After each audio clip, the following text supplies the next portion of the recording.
इस organic fertiliser के बारे में आपने ना तो कभी सुना होगा, ना ही यूट्यूब पर इसके बारे में वीडियो देखी होगी और ना ही इस फर्टिलाइजर को आपने कभी अपने पौधों में इस्तेमाल किया होगा।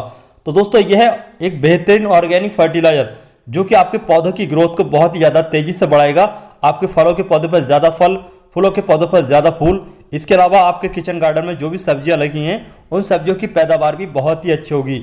यानी कि ये जो फर्टिलाइजर है ये सबसे ज़्यादा स्ट्रॉन्ग फर्टिलाइजर है और इसकी सबसे अच्छी बात यह है कि ये बहुत ही कम दामों में यानी कि मुफ्त के भाव में मिल जाएगा आपको आपके लोकल एरिया से।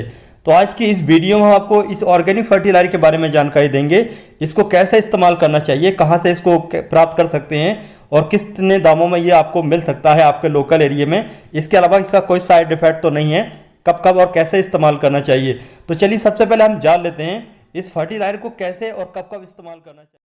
सबसे पहले हम इस ऑर्गेनिक फर्टिलाइजर को सब्जी के पौधों में इस्तेमाल करना सीखते हैं, कैसे और कब कब देना चाहिए इस ऑर्गेनिक फर्टिलाइजर को। तो जैसे कि यहाँ पर आप ये गमलों में देख रहे हैं, यह है तोरई के पौधे।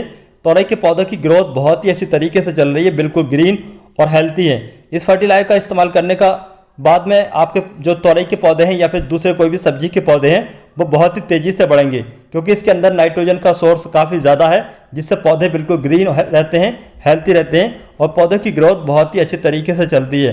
हमारे ये तोरई के पौधे लगे हैं, हमने मिट्टी बनाते समय भी इस फर्टिलाइजर को इस्तेमाल किया था। तोरई के बीज लगाने के लगभग 20 दिन के बाद का ये रिजल्ट है। तोरई के पौधे की ग्रोथ बहुत ही अच्छे तरीके से चल रही है।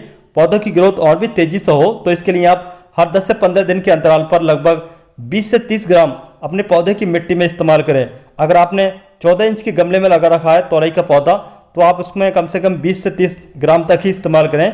इसको आपको ज़्यादा इस्तेमाल नहीं करना है, जैसे कि हम गोबर का खाद या वर्मी कंपोस्ट ज़्यादा इस्तेमाल करते हैं, भर भर के कटोरी भर भर के डालते हैं, तो उसमें आपको ये ऑर्गेनिक फर्टिलाइजर इस्तेमाल नहीं करना है। गमले में इस ऑर्गेनिक फर्टिलाइजर को डालने के बाद इस तरीके से गुड़ाई कर दीजिए, जिससे कि ये मिट्टी में अच्छे तरीके से मिल जाए और इसका असर पूरी तरीके से पौधों को पहुँचे। इसके अलावा मिट्टी में ये फर्टिलाइजर ऐड करने के बाद अच्छे तरीके से जितना पौधों को ज़रूरत हो पानी ऐड कर दें। कभी कभी ऐसा होता है कि कोई भी नर्सरी से हम पौधा लाए और ला करके हमने घर पर गमले में लगाया और लगाने के 2-3 दिन के बाद में पौधा पूरी तरीके से सूख जाता है। तो इस तरीके की दिक्कत अगर आपके साथ भी है तो आप इस ऑर्गेनिक फर्टिलाइजर को पौधे लगाते समय ज़रूर इस्तेमाल करें। इसको इस्तेमाल करने से आपका पौधा बिल्कुल भी नहीं सूखेगा, बल्कि नई नई ग्रोथ स्टार्ट करने लगेगा। पौधा लगाने के बाद आप अच्छे तरीके से पानी दीजिए। पानी देने के बाद में उस पौधे को 4 से 5 दिन तक छाया में रखना चाहिए, जिससे कि पौधा अच्छी तरीके से सेटल हो सके। इसके अलावा यहाँ पर मैं आपको एक बात बताना चाहता हूँ, इस फर्टिलाइजर को इस्तेमाल करने के बाद पौधे की मिट्टी में पानी की कमी नहीं रहना चाहिए, यानी कि मिट्टी पूरी तरीके से ड्राई नहीं होना चाहिए। अगर आपकी मिट्टी पूरी तरीके से ड्राई हो जाएगी तो आपका जो ये ऑर्गेनिक फर्टिलाइजर है आपके पौधे को सुखा सकता है, क्योंकि इसके अंदर नाइट्रोजन का सोर्स ज़्यादा होता है। खासतौर से जब मिट्टी में मॉइस्चर नहीं रहता है, मिट्टी पूरी तरीके से सूख जाती है, उस टाइम कुछ ज़्यादा ही नाइट्रोजन निकालता है। तो खासतौर से ध्यान रखें, आप जब भी इस फर्टिलाइजर को इस्तेमाल करें अपने पौधों में तो मॉइस्चर हमेशा हल्का बनाए रखें। हमने इस ऑर्गेनिक फर्टिलाइजर को अपने इस मिर्च के पौधे में भी इस्तेमाल किया था। इस ऑर्गेनिक फर्टिलाइजर के इस्तेमाल करने के बाद हमारा ये पौधा बहुत तेज़ी से बढ़ा और बढ़ने के बाद इस पौधे पर काफ़ी सारी मिर्चें भी आ चुकी हैं, जैसे कि आप यहाँ पर देख सकते हैं। इस पौधे पर काफ़ी सारी इस तरीके से ये मिर्चें काफ़ी समय से लग रही थी, जिनको हमने टाइम टू टाइम हार्वेस्ट भी कर लिया था। तो बहुत सारे लोगों की शिकायत ये रहती है कि मिर्च का पौधा लगाने के बाद, मिर्च आने के बाद तो दूर, मिर्च का पौधा बढ़ता ही नहीं है। तो आपकी भी यही शिकायत है तो आप इस ऑर्गेनिक फर्टिलाइजर को अपने मिर्च के पौधे में ज़रूर इस्तेमाल करें। आपके मिर्च के पौधे में इस फर्टिलाइजर को इस्तेमाल करने के बाद आपका पौधा भी हमारे इस पौधे की तरह तेज़ी से बड़ा होने लगेगा और उस पर ढेर सारी मिर्चें भी आएंगी। इस फर्टिलाइजर को हमने जब पौधा लगाया था, यानी कि जब छोटा पौधा इस बड़े गमले में ट्रांसप्लांट किया था, तब भी पौधे की मिट्टी में इस्तेमाल किया था ये फर्टिलाइजर। उसके बाद में जैसे कि आप यहाँ पर देख सकते हैं, इस तरीके से 20 से 30 ग्राम हर 10 से 15 दिन के अंतराल पर भी इस पौधे में हमने ये ऑर्गेनिक फर्टिलाइजर इस्तेमाल किया। इसके इस्तेमाल करने के बाद ही इस तरीके से रिजल्ट देखने को मिला। इसके अलावा यहाँ पर मैं एक बात फिर से आपको बता दूँ, फर्टिलाइजर इस्तेमाल करने के बाद इस तरीके से पानी ज़रूर देना चाहिए, हल्का मॉइस्चर ज़रूर रखना चाहिए। इस बड़ी सी बाल्टी में जो आप ये बेल वाला पौधा देख रहे हैं, ये पेठे का पौधा है, यानी कि आगरे वाला जो पेठा मशहूर है उस पेठे का पौधा है। तो इस तरीके का जो भी आपके पास बेल वाला पौधा है, पेठा, लौकी, तोरई या इसके अलावा जो भी बेल वाले पौधे हैं, उन सभी में आप इसको इस्तेमाल कर सकते हैं। बेल वाले पौधों में इसका रिजल्ट बहुत ही अच्छा देखने को मिलता है। बेल वाले पौधों में इसके इस्तेमाल करने से पौधों की ग्रोथ बहुत ही अच्छी तरीके से चलती है। यह हमारा गुड़हल का पौधा जिसको हमने बड़े से गमले में लगा रखा है और इस पौधे की ग्रोथ आप देख सकते हैं, पौधा बिल्कुल ग्रीन और हेल्थी है। इसको हमने 7 दिन पहले ही ये ऑर्गेनिक फर्टिलाइजर दिया था, जिसके इस्तेमाल करने से हमारे इस पौधे की ग्रोथ बहुत ही अच्छे तरीके से होने लगी। पौधा बिल्कुल ग्रीन और हेल्थी हो चुका है। इसके अलावा इस पौधे पर अब कलियाँ भी आना शुरू हो जाएंगी। आने वाले समय में इस पर बहुत सारी फ्लोवरिंग भी होगी। अगर आपका गुड़हल का पौधा अच्छे तरीके से नहीं बढ़ पा रहा है तो इस फर्टिलाइजर को अपने गुड़हल के पौधे में ज़रूर इस्तेमाल करें। इसके इस्तेमाल करने से आपका गुड़हल का पौधा बहुत तेज़ी से बढ़ाएगा। इसके अलावा ज़्यादा फल फूल आने के भी चांस होंगे। यह है हमारा तुलसी का पौधा, जो कि बिल्कुल ग्रीन और हेल्थी है। तुलसी के पौधे को अगर आप नर्सरी से खरीदने के बाद में गमले में लगाना चाहते हैं तो आप इस ऑर्गेनिक फर्टिलाइजर को गमले की मिट्टी में मिलाने के बाद में तुलसी के पौधे को लगाते हैं तो आपका तुलसी का पौधा हमारे इस तुलसी के पौधे की तरह ग्रोथ करने लगेगा। जैसे कि आप यहाँ पर देख सकते हैं, हमारे इस तुलसी के पौधे पर काफ़ी सारी साइड ब्रांचेस आ चुकी हैं। पौधे की पत्तियाँ बिल्कुल ग्रीन और हेल्थी है।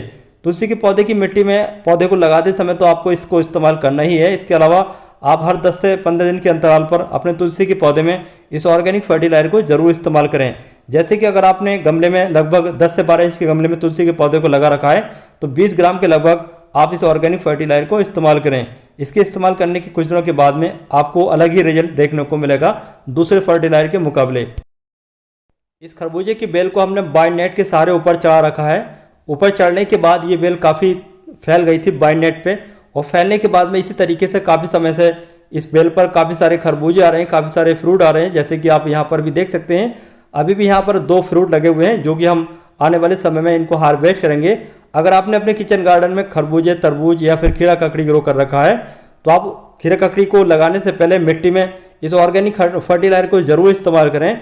तो आपकी मिट्टी कितनी भी ज़्यादा सख्त होगी, जिस मिट्टी में आपका खरबूजे की बेल, तरबूज की बेल या फिर खीरे की बेल, ककड़ी की बेल नहीं चल पाएगी, तब भी आपकी बेल अच्छी तरीके से उस मिट्टी में चल जाएगी जिस मिट्टी में आप इस ऑर्गेनिक फर्टिलाइजर को इस्तेमाल करेंगे। लेकिन इस्तेमाल करने के बाद जैसे ही आप पौधा लगाएं उसके 10 से 15 दिन के अंतराल पर आप इस ऑर्गेनिक फर्टिलाइजर को अपने पौधे की मिट्टी में ज़रूर इस्तेमाल करते रहें। इसके इस्तेमाल करने से आपकी जो बेल है वो बहुत तेज़ी से बढ़ेगी।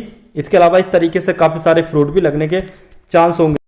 जो लोग कहते हैं कि ऑर्गेनिक सब्जियां ग्रो करने के बाद में पौधों की ग्रोथ नहीं चल पाती है, बेल अच्छे तरीके से ग्रोथ नहीं कर पाती है, तो उन लोगों के लिए इस वीडियो को देखना बहुत ही ज़्यादा ज़रूरी है। जैसे कि आप देख सकते हैं, हमने ग्रो बैग में ये करेले की बेल को लगा रखा है। बेल की ग्रोथ तो चल ही रही है, इसके अलावा इस पर काफ़ी समय से इस तरीके से करेले भी आ रहे हैं। करेले आने के बाद में इनको हम टाइम टू टाइम हार्वेस्ट भी कर लेते हैं। तो जैसे कि आप यहाँ पर देख सकते हैं, मार्केट में मिलने वाला जो करेला होता है उसके मुकाबले इसका साइज बिल्कुल भी कम नहीं है। हमने इस करेले की बेल में भी ये ऑर्गेनिक फर्टिलाइजर इस्तेमाल किया था। इसके इस्तेमाल करने से इस तरीके से काफ़ी समय से इस तरीके से छोटे बड़े करेले आ रहे हैं। जैसे कि आप यहाँ पर देख सकते हैं, दूसरी साइड में भी काफ़ी करेले आ रहे हैं जिनको हम टाइम टू टाइम हार्वेस्ट भी कर चुके हैं, और जैसे ही ये हार्वेस्ट के काबिल होंगे इनको भी हम हार्वेस्ट कर लेंगे। तो अगर आप भी चाहते हैं इस तरीके से ग्रो बैग में करेला या फिर दूसरी कोई भी सब्जी ग्रो करना, तो जैसे कि मैं आपको बार बार बता चुका हूँ, इस ऑर्गेनिक फर्टिलाइजर को आप ज़रूर इस्तेमाल करें। इसके इस्तेमाल करने से आपकी करेले की बेल या फिर दूसरी कोई भी बेल है इस तरीके से ग्रोथ करने लगेगी। चलिए मैं आपको पूरी बेल को दिखाता हूँ कैसे हमारी ये बेल फैली हुई है। तो जैसे कि आप देख सकते हैं, ऊपर जो हमने बाइंड नेट लगा रखा है वहाँ पर भी ये बेल फैल रही है अभी भी, और नीचे मैं आपको दिखाना चाहता हूँ। नीचे देखिए काफ़ी बड़ी ये बेल फैल चुकी है। बेल की ग्रोथ आप देख सकते हैं बिल्कुल ग्रीन और हेल्थी है, बिल्कुल भी पौधे पर कोई बीमारी में अटैक भी नहीं किया है, और ना ही पोषक तत्वों की कमी से पौधे की पत्तियां खराब हो रही हैं। सिर्फ हमने ये 12 इंच के गमलों मतलब ग्रो बैग में इन करेले के बेल को लगाया हुआ है। 15 इंच के प्लास्टिक के इस गमले में हमने ये नींबू का पौधा लगा रखा है। नींबू का पौधा लगाने के बाद में नींबू के पौधे पर फूल नहीं आते, फल नहीं आते, या फिर फल आते हैं तो छोटे छोटे फल गिर जाते हैं। इसके अलावा फलों का साइज अच्छा नहीं होता, पौधे की पत्तियाँ पीली पड़ जाती हैं, पौधा बिल्कुल ग्रीन और हेल्थी नहीं रह पाता है। तो इस तरीके की दिक्कत अगर आपके पौधे के साथ है तो आप इस ऑर्गेनिक फर्टिलाइजर को इस्तेमाल ज़रूर करें। लेकिन यहाँ पर एक बात का ये ध्यान रखें, अगर आपके पौधे पर जो फूल आ रहे हैं वो गिर रहे हैं तो आप पानी कम दें, और इसके अलावा जो छोटे छोटे फल बनने के बाद में गिर रहे हैं तो इस फर्टिलाइजर के साथ जो सुहागा होता है जो पंसारी की दुकान पर मिलता है, उस सुहागे को लगभग 2 से 3 चम्मच के करीब इस ऑर्गेनिक फर्टिलाइजर के साथ मिला करके आप अपने नींबू के पौधे में इस्तेमाल करें। उसके इस्तेमाल करने से आपके नींबू के पौधे पर जो फ्रूटिंग गिर रही है, छोटे छोटे फल गिर रहे हैं, तो वो गिरना बंद हो जाएंगे। इसके अलावा अगर आपके पौधे की ग्रोथ नहीं चल रही है तो आप इस ऑर्गेनिक फर्टिलाइजर को अपने पौधे की मिट्टी में इस्तेमाल करने के बाद में 3 से 4 दिन तक लगातार ज़्यादा पानी दें। मतलब जितना आप नॉर्मली पानी अपने नींबू के पौधे में देते हैं उस हिसाब से ज़्यादा पानी दें। तो ज़्यादा पानी देने के बाद इस फर्टिलाइजर को इस्तेमाल करने के बाद कुछ दिनों के बाद में आपके नींबू के पौधे पर बहुत तेज़ी से फ्रूटिंग होने लगेगी। खासतौर से रैनी सीजन में। जैसे कि अभी रैनी सीजन आने वाला है, तो रैनी सीजन में आप इस ऑर्गेनिक फर्टिलाइजर को इस्तेमाल करने के बाद में ज़्यादा पानी दें। ज़्यादा पानी देने की वजह से आपके नींबू के पौधे पर बहुत तेज़ी से फ्लावरिंग होने लगेगी। और जैसे कि मैं आपको बता चुका हूँ, जब फ्लावरिंग हो जाती है उसके बाद में जो छोटे छोटे फल हैं उनको रोकने के लिए आपको सुहागे का इस्तेमाल करना है। अगर आपको नींबू के पौधे के बारे में पूरी जानकारी चाहिए तो इसके बारे में आप हमें कमेंट बॉक्स में कमेंट कर सकते हैं। अब तक की वीडियो में हमने आपको बताया इस ऑर्गेनिक फर्टिलाइजर को कैसे इस्तेमाल करना चाहिए। इसके अलावा इसके इस्तेमाल करने के बाद का रिजल्ट भी हमने अपने पौधों में आपको दिखाया। बहुत ही अच्छा रिजल्ट हमें देखने को मिला। चलिए अब हम बात कर लेते हैं इस ऑर्गेनिक फर्टिलाइजर का नाम क्या है और कैसे ये हमें प्राप्त हो सकता है। तो दोस्तों ये है चीनी मिल की खाद। चीनी मिल में जो गन्ना पिलता है, जब रस निकाला जाता है, रस निकालने के बाद जो उसका कचरा बचता है, जो मैली बचती है, उसको निकालने के बाद उसको किसानों को बेच दिया जाता है 500 रुपये 1000 रुपये टिलारी के हिसाब से। तो किसान उसको खरीदने के बाद अपने खेत में डाल लेते हैं। खेत में डालने के बाद लगभग इसको 6 महीने अच्छे तरीके से सुखाते हैं। 3 से 6 महीने अच्छे तरीके से सुखाने के बाद इसको पूरे खेत में अच्छे तरीके से बिखेर देते हैं। और बिखेरने के बाद किसान की जो पैदावार है, जो फसल है, वो अच्छी पैदावार करती है। तो इसके इस्तेमाल करने से बंजर मिट्टी भी उपजाऊ हो जाती है। इसके अलावा इसका इस्तेमाल ईंट भट्टे जो होते हैं वो इसको इस्तेमाल करते हैं जलाने के लिए। तो इससे उनका कोयले का खर्चा और लकड़ी का खर्चा बच जाता है। ईंट इससे अच्छी तरीके से सिकती है, अच्छी तरीके से ईंट तैयार होती है। तो दोस्तों आपके लोकल एरिया की जो भी चीनी मिल है वहाँ से आप इसको आसानी से परचेस कर सकते हैं, आसानी से खरीद सकते हैं। इसके अलावा अगर आप चीनी मिल में जाना नहीं चाहते हैं तो किसी भी किसान से संपर्क कर सकते हैं। ज़्यादातर किसान अपने खेतों में इसको इस्तेमाल करते हैं, अपने खेतों में डालते हैं, तो वहाँ से भी आप इसको खरीद सकते हैं। ये 1 रुपये किलो के हिसाब से आपको आपके लोकल एरिया से आसानी से मिल जाएगा। तो 1 रुपये किलो के हिसाब से बहुत ही ज़्यादा सस्ता पड़ता है गोबर की खाद या वर्मी कंपोस्ट के मुकाबले। इसका वजन हल्का होने की वजह से ये गोबर की खाद या वर्मी कंपोस्ट के मुकाबले काफ़ी ज़्यादा आता है और इस्तेमाल कम किया जाता है। इस हिसाब से आप अपने गार्डन में बहुत दिनों तक इसको इस्तेमाल कर सकते हैं। लेकिन जैसे कि आप यहाँ पर देख रहे हैं मेरे हाथ में इस तरीके का ये टुकड़ा, तो इस तरीके का टुकड़ा आप जब भी लेकर के आएँ तो इस तरीके के टुकड़े को छोटे छोटे टुकड़े करने के बाद अपने पौधों की मिट्टी में डायरेक्ट इस्तेमाल ना करें, बल्कि इसको आप 1 या 2 दिन पानी में भिगो कर रखने के बाद, जैसे कि आप यहाँ पर देख रहे हैं, छोटा छोटा ये पाउडर बना लें, छोटे छोटे टुकड़े कर लें। उसके बाद अपने पौधे की मिट्टी में इस्तेमाल करें। अगर आप इस तरीके से डायरेक्ट लाने के बाद पौधे की मिट्टी में इस्तेमाल करते हैं तो आपका पौधा खराब हो सकता है, क्योंकि इस तरीके के सूखे टुकड़े में नाइट्रोजन ज़्यादा होता है, जिससे आपका पौधा खराब हो सकता है। लेकिन सर्दी के मौसम में इससे कोई भी साइड इफेक्ट आपके पौधों में देखने को नहीं मिलेगा, ना ही रैनी सीजन में इसका कोई भी नुकसान आपके पौधों में देखने को मिलेगा। लेकिन ज़्यादा तेज़ गर्मी के मौसम में आपको सूखा इस्तेमाल नहीं करना है। तो दोस्तों आज की इस वीडियो में बताई गई ये ऑर्गेनिक फर्टिलाइजर की, जो कि आपने अभी तक यूट्यूब पर किसी चैनल पर नहीं देखी होगी, आपको कैसे लगी इसके बारे में आप हमें कमेंट बॉक्स में कमेंट करके ज़रूर बताइए।